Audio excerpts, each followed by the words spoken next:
Hello, ladies and gentlemen, boys and girls. I'm Canon EOS photographer Randall M, and this is the EF 200 to 400 f4 IS, which means image stabilized, USM, which means ultrasonic motor, and it has a built-in extender of 1.4 times, so that's pretty good. Okay, let's talk about this lens. First of all, let's talk about the price. $11,000. Wow, that's more than a lot of cars. You can buy a car a lot cheaper than you could this lens. Wow. Having said that, this is a very impressive lens with a very impressive price. A lot of positive stars, right reviews. It looks like they've got 3 reviews. 5 out of 5 stars, so that's cool. Let's talk about the focal length. 200 to 400. That's pretty good for sports, wildlife. But then you got in that teleconverter 1.4 times. Boom.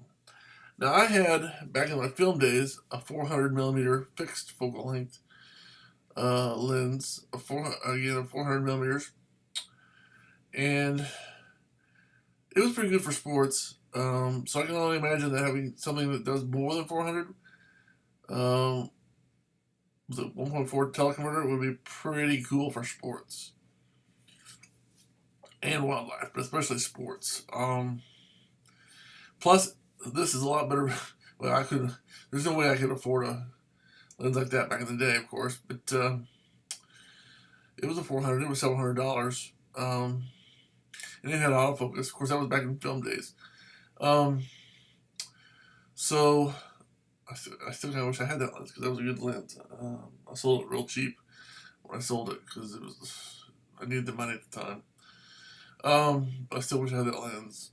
It was a great lens, but it was a Minolta lens, so it really wouldn't work with my Canon camera today. But that's beside the point, which is one of the reasons I sold it. But anyway, that 400 lens was really cool. I was able to share it with some people in high school.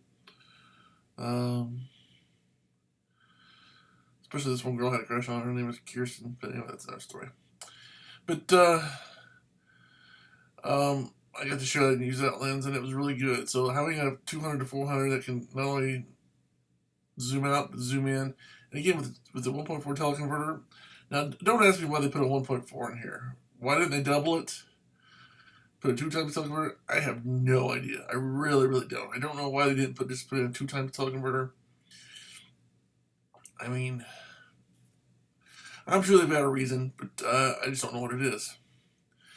Having said that, it's a very good, it's a very attractive, a physically desirable lens, aesthetically speaking. I mean, as far as it looks amazing.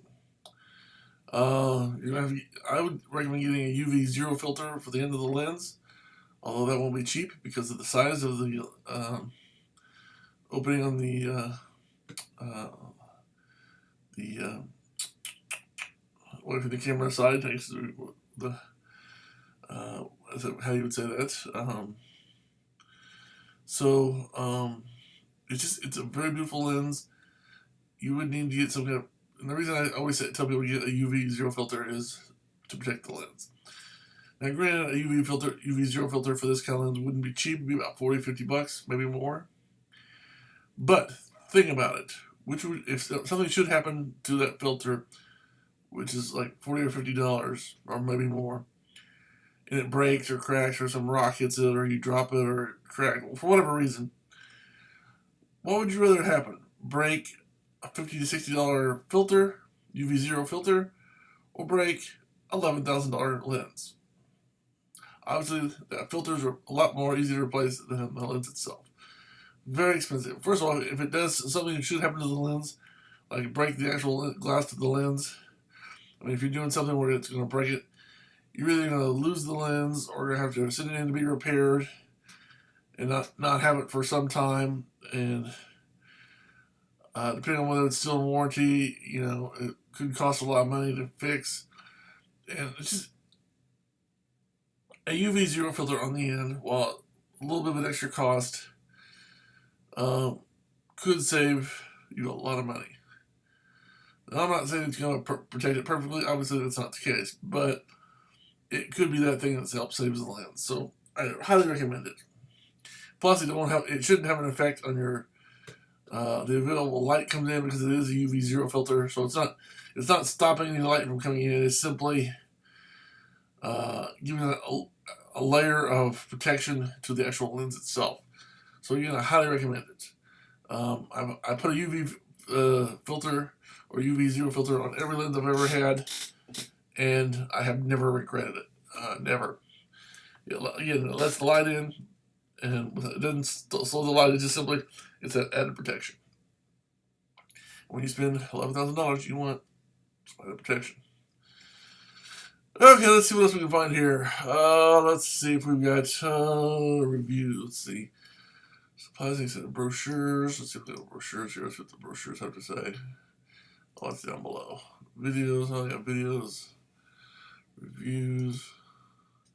Okay, everything's down below, so I'm not going to do that. Let's. This is a beautiful view of the lens. Let's see what we can do here. Okay, that's from the top, obviously. And you got a focus ring, and a zoom ring, and it's beautiful. I mean, it's just really beautiful. It looks really cool. Now, obviously, it's going to be big.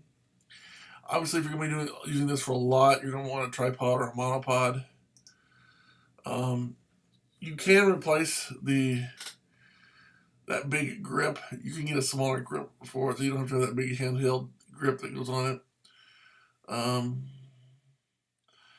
So I believe you can change that out so it doesn't be quite as big. But either way, if you use this lens, you're not going to want to put your camera on a tripod or a monopod. You're going to want to put the lens on a tripod or monopod, because the lens is just going to be too heavy and you can damage your camera. No matter what camera you have, whether it's a 1DX or 5D, or the point is, if you're going to put this on a tripod or monopod, you want to put the lens on the monopod, because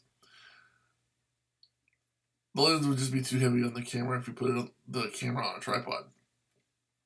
This is a situation where the camera becomes the accessory instead of the lens becoming the accessory, because it's so heavy. So definitely recommend putting your lens on a tripod or monopod.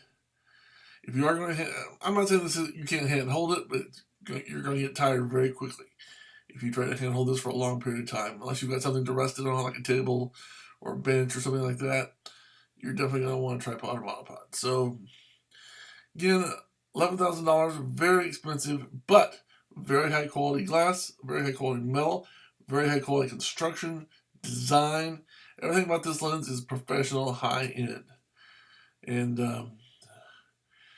is it going to be as good as, say, a 400 prime? No.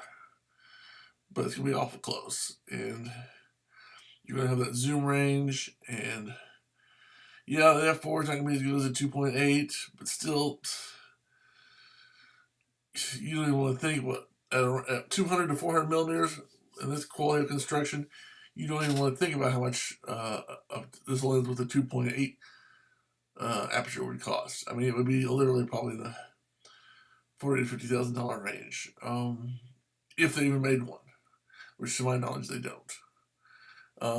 So $11,000 is expensive enough at an f4. So again, image stabilized, which is cool.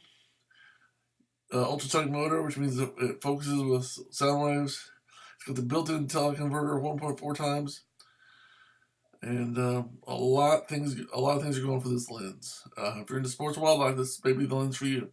This would definitely be the lens for me, I think, because I like the fact that it can zoom.